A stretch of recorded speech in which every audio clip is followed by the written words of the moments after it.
Good morning friends, my name is Deepak Sharma from Arya College of Engineering and IT, and today we discuss about the centrifugal pump and its classification.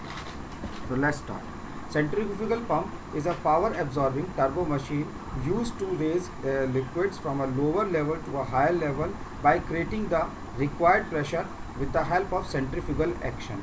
Thus, it can be defined as a machine which converts mechanical energy into pressure energy by means of centrifugal action on the liquids. That means we can say that centrifugal is a machine which works on the principle of centrifugal action, and due to the action of centrifugal and due to this centrifugal action on the liquid, their pressure will be rise.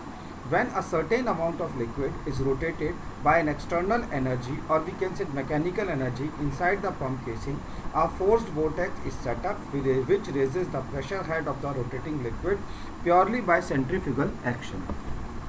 The figure shows the typical centrifugal pump. Now, the second figure shows the typical section of impeller in which there is a water exit and water entry at the eye of the impeller, and another one is impeller vanes, volute casing, discharge nozzle are shown in this figure. Now, the working principle. The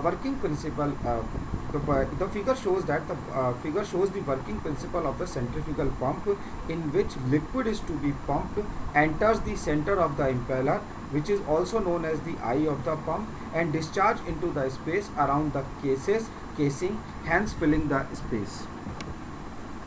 Due to the rotation of the impeller inside the pump casing, a forced vortex is set up which imparts pressure head to the liquid purely by centrifugal action. The pressure head developed by centrifugal action is entirely by the velocity imparted to the liquid by rotating impeller, and not due to any other displacement or impact. That means velocity imparted to the liquid is only and only due to the centrifugal action, not any other reason. Thus, the mechanical action of the pump is to impart velocity to liquid so that its speed is enough high to produce necessary centrifugal head for discharge. Now we discuss about the classification of centrifugal pump. Centrifugal pumps are classified based on the following aspects. First is based on the type of casing. On the type of casing, centrifugal pump may be classified as volute pump and diffusion pump. The figure of volute pump and diffusion pump are shown in this figure. First is volute pump. Volute pump is used to discharge water at high velocity. The pump consists of volute casing of a spiral form with gradually increasing cross-sectional area towards the discharge end. Mean velocity of flowing fluid remains constant, as cross-section area at any point is proportional to amount of water flowing through that section. Loss of kinetic head due to eddy formation is avoided due to the spiral shape. The volute casing serves the following purposes: to collect water from the periphery of the impeller and transmit it to the delivery pipe at constant velocity.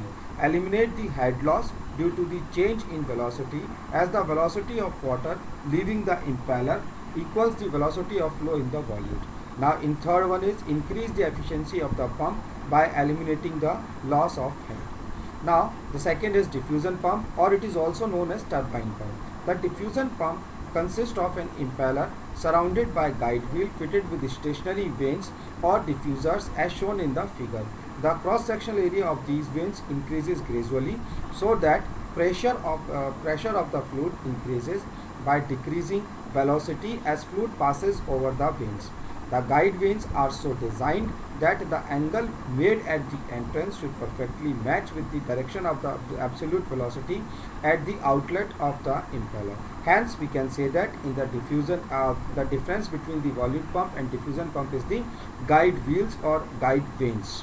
In diffusion pump, there are guide vanes which guides the water to exit out of the impeller.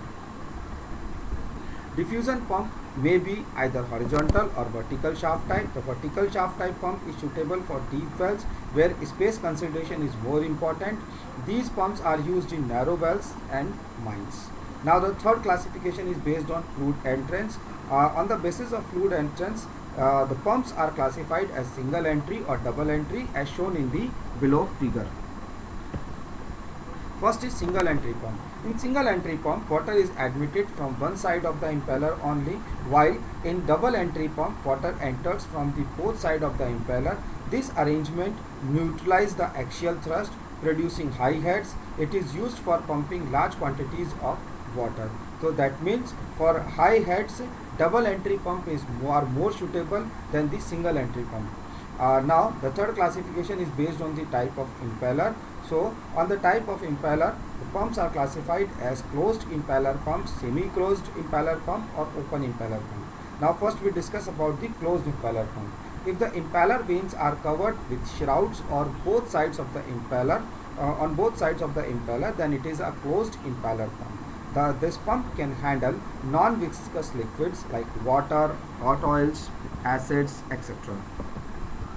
The figure shows the three types of impeller pump: closed impeller pump, semi-closed impeller pump and open impeller pump. Now we discuss about the semi-closed or semi-open impeller pump. If the vanes are covered with shroud on one side of the impeller only, then it is semi-closed impeller pump. The height of the vanes are increased and number of vanes are reduced so as avoid clogging of the impeller. This pump can be used to discharge sewage water, pulp, etc. Third one is open impeller pump. If vanes are not covered with shroud, then it is open impeller pump. The impeller is made for forged steel and designed to work under rough operating conditions. This pump can use to discharge mixture of water, sand, clay, etc. The closed and semi-closed type impeller covers most industrial applications due to their superior performance and efficiency. The open type with no shroud is employed due to its simplicity, low cost and negligible maintenance, but its efficiency is very poor since it has poor flow confinement and the vanes are not formed to provide the best efficiency. Thank you.